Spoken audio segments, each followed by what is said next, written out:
Hi, I'm Christa Jacobson, headmistress of the Budo, where we teach authentic ninjutsu and classical samurai bujutsu. And for those of you who don't know what that is, it's the ancient martial arts of the ninja and samurai. In today's video, I'm going to share with you guys a very inspirational story about a student of mine who joined a few years back here at the Hanbu Dojo.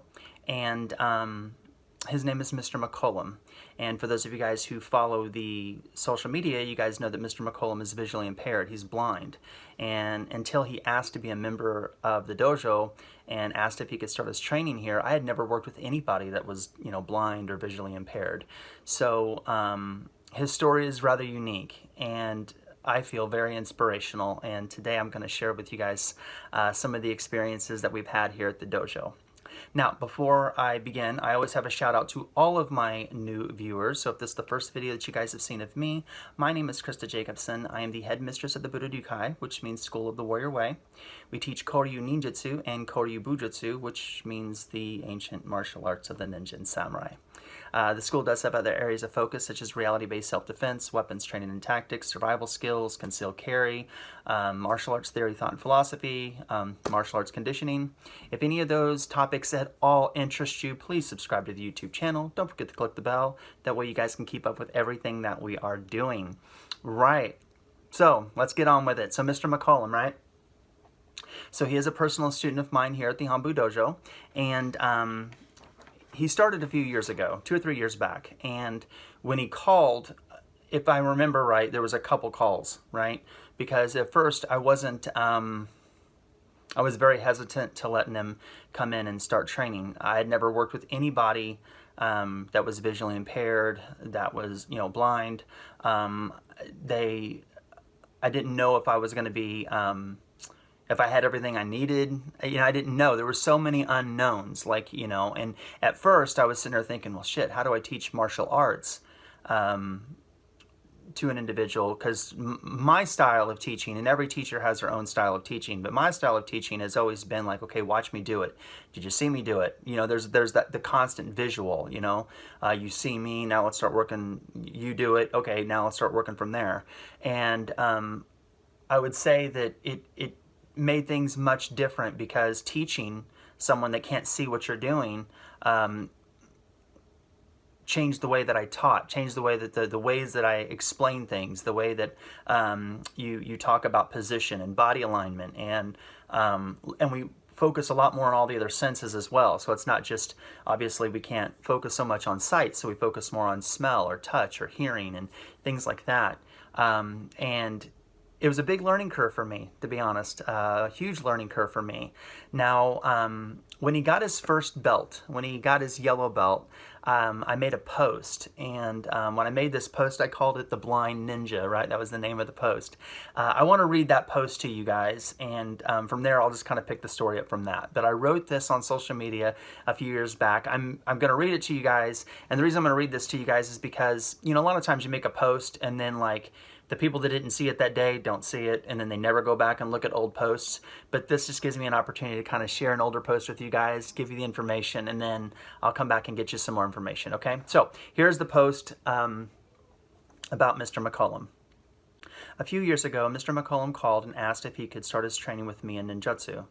He told me he was visually impaired, but has always wanted to study ninjutsu. I told him I've never taught anyone that was blind, and that there were martial art teachers who are experienced and trained with working with blind students. He was not interested in that at all. He wanted to train with me in ninjutsu here at the Hanbu Dojo. I told him to come in for a free trial class and we'd see how it goes. I told him again I've never worked with anybody who is visually impaired, but I was willing to give it a try. Letting him come in was one of the best decisions I've made as a teacher. At first, all I thought about was all the things he would not be able to do, things that just were not possible. Then, after he began his training, I realized he was more than capable of training in the arts. Looking back on it, it appears that I was the one who was blind towards his training. Mr. McCollum is a great student who's very talented and trains hard. I'm truly honored and blessed to have him as a student here at the Hanbu Dojo. So that was the post that I made a few years ago when he got his very first belt. Since then, he has got a couple more levels of experience, and every single time we go up a level, it's always a new experience. And the martial arts has really, I believe, has really helped him grow as a man as well. When he first came in, I'm going to explain this a certain way, and I don't mean it to be as harsh as it's going to come off, so I do want to kind of preview this one. It's going to come off pretty harsh, and I don't mean it in the way that it's probably going to come out, but he was more inward. He was very focused on himself, his feelings, what he wants. He really didn't have a whole lot. There wasn't like, I don't want to say compassion or being humble. I don't want to go kind of that route, but he definitely was very more inward of a person more than outward. And maybe that's because of his disability of being visually impaired, you know, who knows. But one thing I've definitely seen is through the study of martial arts, he's become much more outward and way more humble and way more compassionate towards everybody in his life, not just here at the dojo with me, but everybody in his life. And he's grown so much, not just as a martial artist, but as a man, and I'm very proud of him.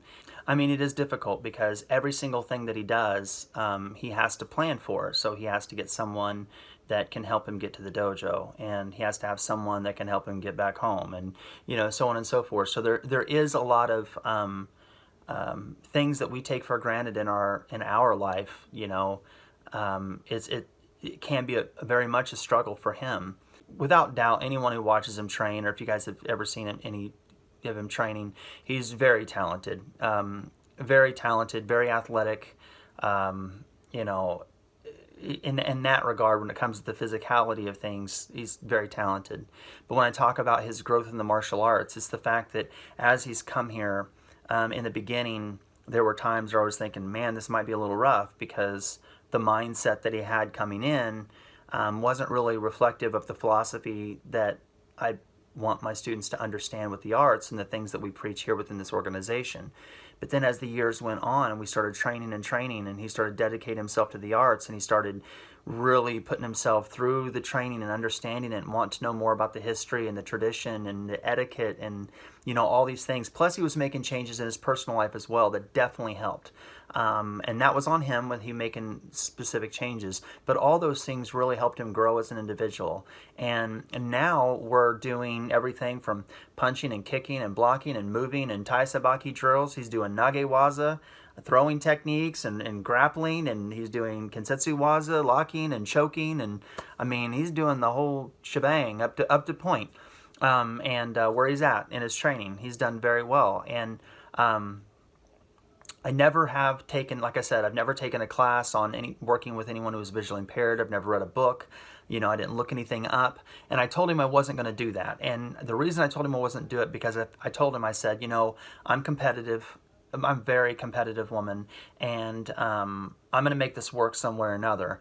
And I told him, I'm like, you just got to be, you know, willing to work with me. And he's like, you know, I'm willing to work with you. Let's do it. And in all honesty, I think that when you buy books or watch videos and they say, oh, you should do this or you should do this, and the reality of it is it never works out like that. You know, when you're dealing with an individual, you got to work with the individual and what they do and how they move and what they think, you know. So I felt like it was one of those deals where we just needed to train together one-on-one and kind of figure out the process of what's best for him training in this dojo with me. And once he got that process down, and once he understood what everything was, how things were going to be, he excelled very well. You guys get to see all my videos all the time. You guys see all the black belts, and they're doing, you know, the stealth walking, the climbing up the walls, and they're lighting things on fire and swimming through the water, and they're doing all those kind of things. And all that's well and good, you know. I mean, I know that you guys are following the channel, so you guys are into Ninjutsu and Bujutsu and the sword videos and all that kind of stuff. But the things that you guys don't see is the student progression and the development of the students, and how they're not just being, you know, good at combat or self-defense or ninjutsu or things like that, but the development them as a person as being a good person and being successful in life. And those things, you don't really get to capture that on a video. And I know most of you guys watching the video could probably care less about things like that, because you guys are on YouTube, you're just here to watch videos or listen to things. But those things are very important to a martial arts teacher. And for me, I really didn't think I was going to be the teacher for him, just because, you know, of the disability. And I turned out to be, you know, I think I'm doing a good job. You know, he's still here for all these years, and he's doing well. And I am really glad that he called, and I'm glad that he came in, and I'm glad that he's doing really good, and I'm very honored to have him here in the dojo because he really is a great student. He's a great man. He's got a huge heart.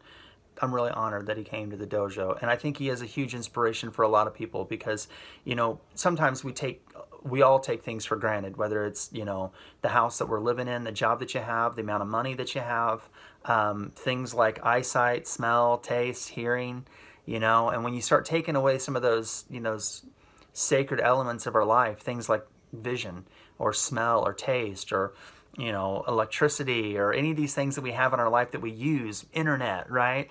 People tend to like really freak out when they have a loss of something. Here, he can't see. And I think that his story is very inspirational, and his presence in the dojo is very inspirational, way more than he knows, you know, because he only sees, you know, the dojo, we have class times, etc., etc., so he comes in at a certain time, so he doesn't really get to see everybody, but everyone knows of him, you know, and they know how good he's doing. And like the other day, when he got his rank promotion, I posted a picture and of him getting his rank promotion.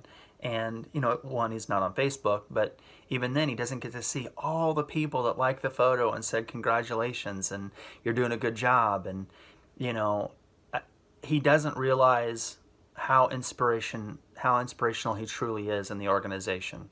And but I do know that he follows my YouTube channel, and I know that he's definitely watching this video. So hopefully he knows now that he is a huge inspiration to thousands of people all over the world that's in the Budo.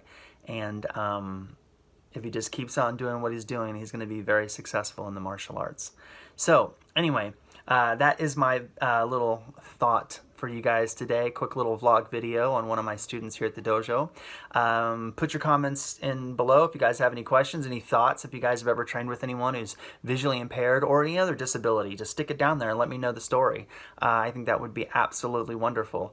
Hopefully he will continue on his process and continue on his journey, and I can give you guys another video about Mr. McCollum when he earns the rank of black belt. That would be absolutely wonderful. So I'm going to give you guys a little bit of an outro. So for all of you guys who are interested in authentic ninjutsu and classical samurai bujutsu, please check out my website at www.budoninjutsu.com. There you guys can see a list of our schools, the traditions that we teach, the philosophies and strategies and principles that we teach here within this dojo or an organization. If you don't live in the next one of our schools, you guys can always join the Budo online ninjutsu dojo, and you guys can start your training that way. So thank you guys very much for your love and support. I deeply appreciate it. Until next time, take care, be safe, and good luck in your journey of Budo.